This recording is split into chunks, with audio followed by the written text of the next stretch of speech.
So the other day I got the jump scare of my life opening up to the first panel of Berserk in the middle of a doctor's clinic. Mind you, this was being recommended to me in the same sentence as Demon Slayer, so my expectations were just not aligned. But kudos to Miura for sifting out his target audience in record speed, because it is literally only downhill from here.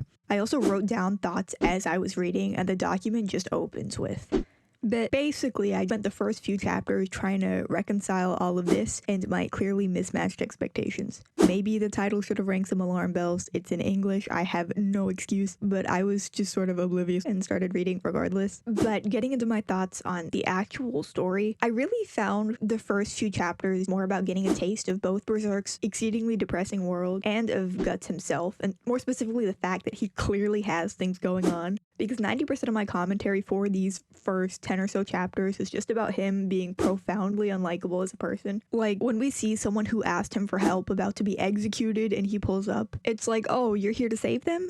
No. When we see this princess who's been locked in a tower and watched her father get turned into a demon having an extremely valid crash out, forgetting all this business in the middle, he just goes.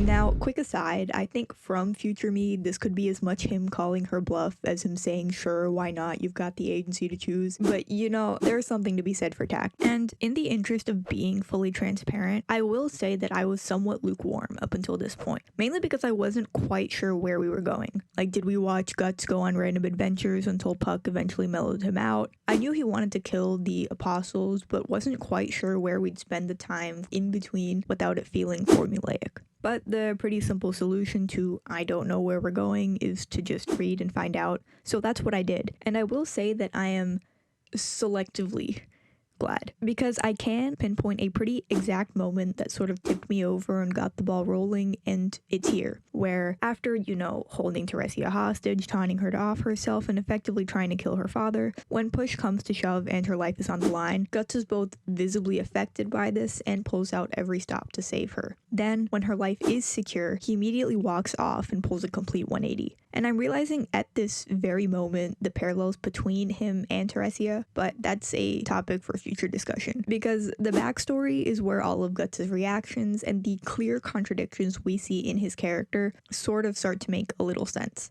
Which is why I spend a, let's just say not insignificant, amount of page time basically praying for a Guts flashback. And you know what they say about being careful what you wish for, because we do finally get his backstory, which also means we get introduced to Gambino, who gets added to the long list of anime fathers who somehow make people like King look like veritable saints. All this to say that I just do not take it well, because at this point 50% of my notes are unintelligible waffling, and the remainder is just me losing it over how much I genuinely hate this man. Now, this is where I think I formally dip my toes into Miura's remarkable talent for crafting some of the most singularly hateable characters in fiction, and also where I start getting, I'll say, somewhat conditioned, which naturally leads us to the fact that we meet Griffith. Now, I really think that Griffith's character building is just an exercise in stress. First, we already see how things end up in present day, and I don't think you could conceive of any possible way for it to be worse, because even from the moment we see him in a flashback, the red flags kind of start and then just do not stop. Griffith is built up to be larger than life, almost single-handedly focused on his dream and hyper-competent in a way where we literally never see him lose or be a step behind. And the reason characters like this stress me out is because when they're so beyond life, there's usually only one way for them to go. Because if I'm watching, say, JJK, it would be a lot bigger of a deal for me to watch Gojo lose than it would be for, say, this guy. But what I do want to note is that despite Griffith's momentous buildup, even though I knew this relationship was destined for a doomed ending, I sort of found myself hoping against reason that things ended up well because of these very sort of brief moments of humanity and camaraderie between him and Guts. Because although Griffith is charismatic and ambitious and larger than life, he's also a boy who will play fight with Guts and smile innocently like a child. He seems to be capable of self-reflection and doubt, and despite everything, values Guts' opinion of him. So this was just further cue for me to be delusional, but there are a lot of things going on in the meantime where A, I developed an unfortunate emotional attachment to judeau, and B, got very excited for Casca and Guts finally experiencing some semblance of happiness together.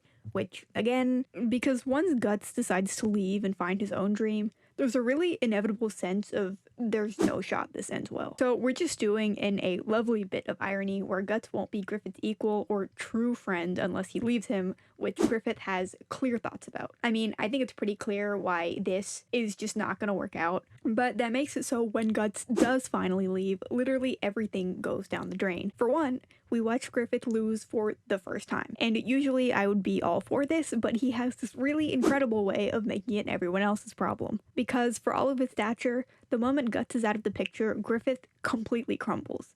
The clearest indication of which being that he jeopardizes his dream, his alleged sole driving force, for the first time. So, in a perhaps human, desperate way to regain some sort of control, he goes to Charlotte, which rationally is a terrible idea. And if it were a week earlier and Griffith wasn't reeling from having lost the closest he's ever had to a friend, he probably wouldn't have speedrun, ruining every long-term plan he's laid over the past, 15 years. But he does, and he pays for it. And so, in rapid succession, everything just falls apart. And the next time we meet Griffith, it's like this. Imprisoned by Charlotte's father, he's a former proud mercenary leader left unable to wield a blade, walk, or even speak. His dream, clearly, has died.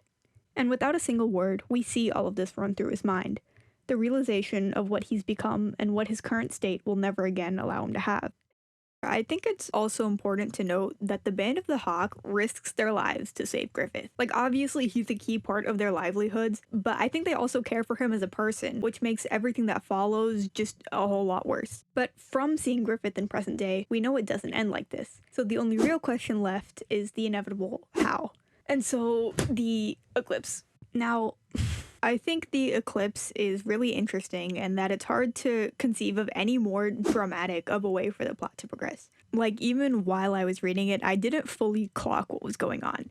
I was mainly just in the corner with my judeau prayer circle hoping that he would be fine, and spoilers there, but I did eventually process Griffith basically throwing out the entire group of people who saved him to the wolves and then punctuating it with some of the most unnecessarily heinous actions I think anyone could have possibly cooked up.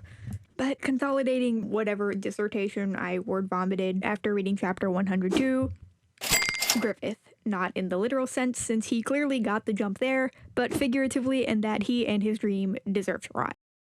I think you have a much easier time explaining his reasoning sacrificing the band than you do what follows, namely him forcing himself on Casca. Genuinely, what is the point? To assert power? To punish her and Guts for moving on? I think there's a very particular cruelty in him subjecting Casca to the same fate that she revered him for saving her from. And I spend an extended period of time just ranting about Griffith and my visceral hatred of him. But to summarize the general sentiment, at this point, I just feel for Casca, who quite frankly gets the worst of everything at every turn. But I will say that I'm also just genuinely confused, because when I'm naturally reeling from whatever just happened, I turn to the internet and just get inundated with pieces on how Griffith, quote-unquote, did nothing wrong. Which I know is a joke, but I'm also not convinced that everyone is joking. And I do genuinely want to have a better understanding of the story, so please just help me here. While we're here, there's a few topics of discussion that I also want to run through. A, the series' portrayal of sexual violence. As in, I turn the page and just get jump scared sometimes. I really do want to know if there's any sort of community-wide consensus on this, because there were definitely some scenes where I appreciated the point of view and framing more than I did for others. An easy example being the bit with Wild. I also think that it's impossible to get this far into the series without talking about how incredible the art is. And yeah,